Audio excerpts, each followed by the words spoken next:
Hindi naniniwala ang dating kalihim ng Department of National Defense na si Norberto Gonzales na seryoso ang kasalukuyang administrasyon na masawata ang korupsyon sa gobyerno. Kung bakit, alamin sa report ni Almar Forzuelo.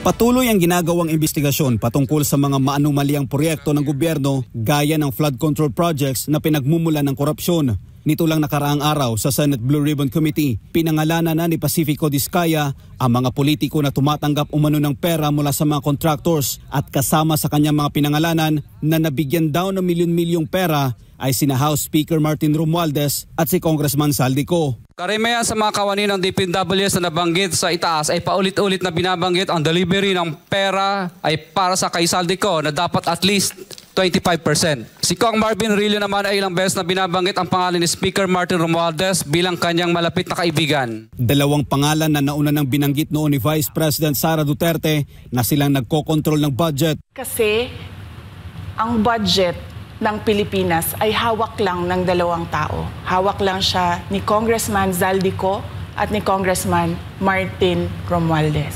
Yan ang katotohanan. Ngunit para sa dating kalihim ng Department of National Defense at 2022 presidential candidate na si Norberto Gonzales, naging sistema na ang korupsyon sa Pilipinas. Pero ang Marcos administration na umano ang may pinakamalaking perang winaldas sa loob lang ng 3 taon. Ngayon, kasi talagang iba na eh.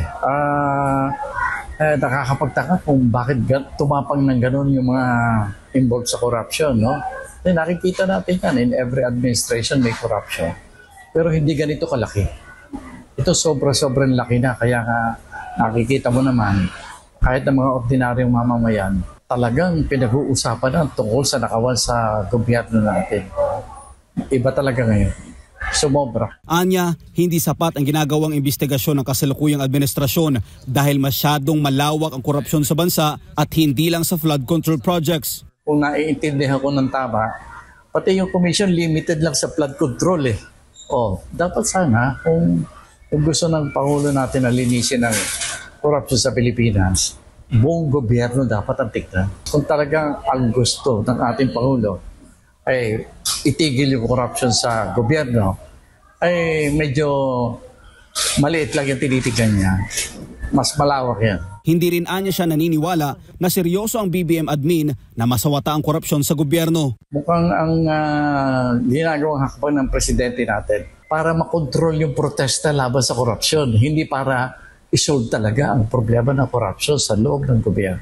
Kinokontrol lang yung damage. Nagda-damage control ang presidente natin. Matatandaan na bago pa man magkaroon ng investigasyon patungkol sa mga maanumaliang proyekto, nauna nang ibinunyag ni VP Sara Duterte ang korupsyon sa Kongreso na sangkot ang 2 kongresista na binanggit ni Diskaya. Sinabihan ko yung isang congressman, sabihan ninyo si Martin Romualdez na hindi pwede chap-chapin ang classroom construction na 5 billion.